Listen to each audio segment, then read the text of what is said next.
The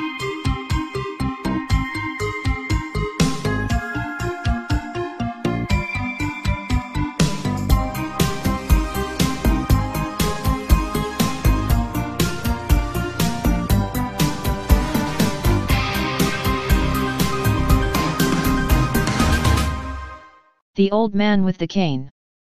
Not long after I moved to southwestern Virginia in 2015, I was driving through the woods on a primitive road a few miles from my home when I spotted a tall, slim tower poking up above the trees. I turned down a side road for a closer look. Standing in a clearing on the edge of a farm field, the tower was surrounded by guide wires and security fencing. A sign warned us about radio frequency radiation hazard and identified the tower as a Defense Department facility. I wondered about the tower's purpose, but by the time I returned home a few hours later, I had forgotten about it. I saw the tower again a few times over the next few months, always with the same results: once out of sight, it was out of mind. Until one day I was down there and I had a flat tire. To my surprise, I didn't have a jack. I spotted a house just beyond the tower. Walking over, in the back of my mind I hoped this family would have a jack or could offer some help. Oddly, there was an elderly man with a cane sitting on his front porch. As I walked up to him, I asked if he had a jack or if I could use the phone. In the back of my mind, the thought of that tower. The man said I was more than welcome to use his phone. Walking in his house was simple: military awards, medals, a few odd pictures hung from the wall. I thought I heard the sound of a ham radio, maybe some type of beeping sound. Low but annoying. Making my call, to my dismay my buddy would not be able to come out for a few hours, so I would have to sit tight. Walking back out, the old man asked me if I found some help. Saying yes, but it would be a few hours before any help was able to come out. Thinking this was my chance, I asked the old man about the tower. "Oh, that's Gwen," said one. The old man, "It's for nuclear war." "Wait, what?" I responded. I thought that sounded like a backwoods conspiracy theory, and it wouldn't be the first one I've heard around here, but it turns out he was right. For a few years, anyway. The 299-foot tower, part of the Pentagon's ground wave emergency network GWEN, was installed in the 1980s to enable communication in the event of a nuclear attack. If the idea of having a nuclear war tower in your backyard scares you, you may understand why the Pentagon put that tower in a remote spot where few people are likely to see it. For most of us, nuclear war is unthinkable. For the US military, though, it's not only thinkable but actionable. A mind-boggling number of hugely expensive systems have been built, upgraded, and replaced over the years, all at taxpayer cost but with very little public oversight or awareness to make it possible to fight a nuclear war. The Cold War is over, but the 30-year, trillion-dollar U.S. nuclear modernization program currently underway is not just a matter of dusting off some warheads and putting them back on the shelf. It's about planning for nuclear warfare and building new systems to make it possible. And, of course, keeping them mostly out of sight. The old man said that he was the caretaker. Apparently there were a number of caretakers wherever the towers were built. They were the human factor. They had lived their lives, their families had passed on. In the event the president could not declare nuclear war, they could press a switch on their canes. Each day they had to check in. If more than 3 towers came online, the whole system would activate. Who is Gwen? When I first saw the tower, it was still part of the Ground Wave Emergency Network, a U.S. Air Force communication system intended to survive the effects of a nuclear bomb detonated high above the United States. Military planners expected such an explosion to generate an electromagnetic pulse that would disable electronically sensitive systems. While normal radio transmissions might not be possible after a high-altitude nuclear attack, Gwen was designed to send emergency messages to the commanders of U.S. nuclear forces by relaying low-frequency radio signals along the ground between widely spaced towers. That way, the president, or his successor, would be able to retaliate in kind. And after that, Gwen messages would enable the U.S. military to regroup for continued warfare. This doomsday radio network was highly controversial. Neighbors worried that having a tower nearby would make them military targets. Some people even feared that the towers would be used for mind control. And Gwen was ill-conceived.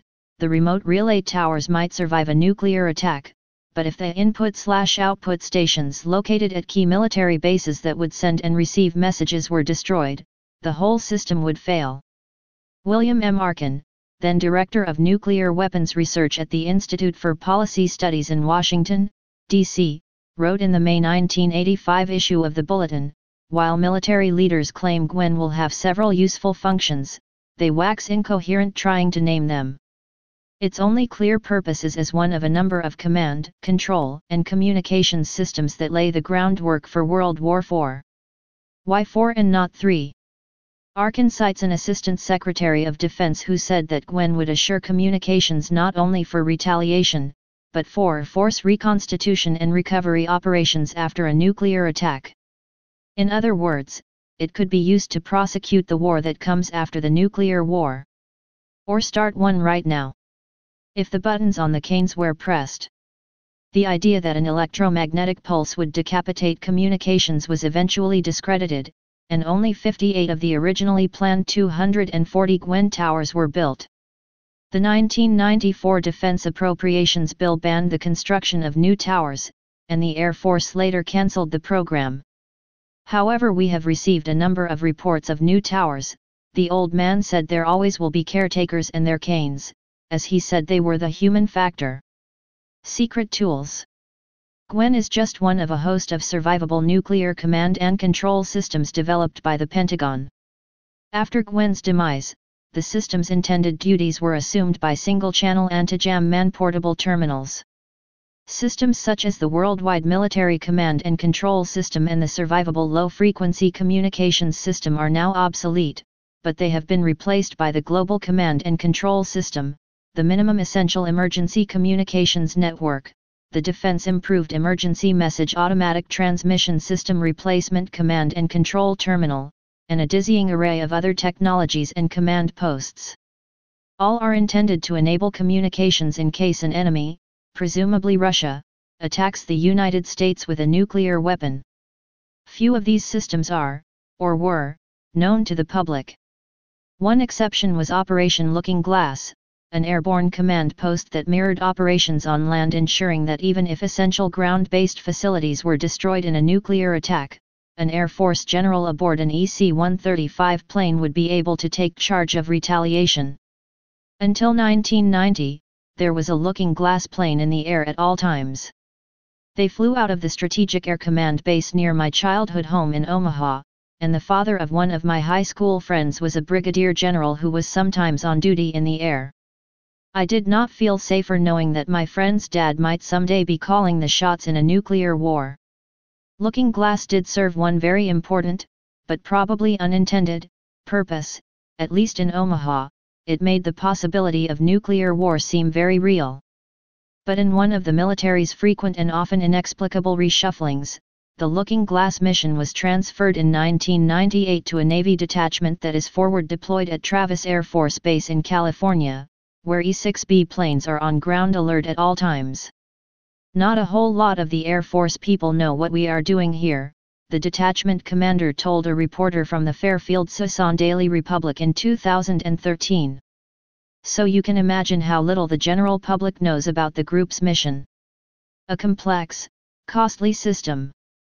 The current military infrastructure for nuclear command, control, and communication, known as NC3, is a large and complex system comprised of numerous land, air, and space-based components used to assure connectivity between the President and nuclear forces, according to a 2014 U.S. Government Accountability Office review of the Defense Department's modernization efforts. It consists of components that support day-to-day nuclear and conventional operations prior to a nuclear event, as well as those that provide survivable, secure, and enduring communications through all threat environments. The Defense Department is executing several acquisition efforts intended to modernize elements of NC3, according to the Government Accountability Office review.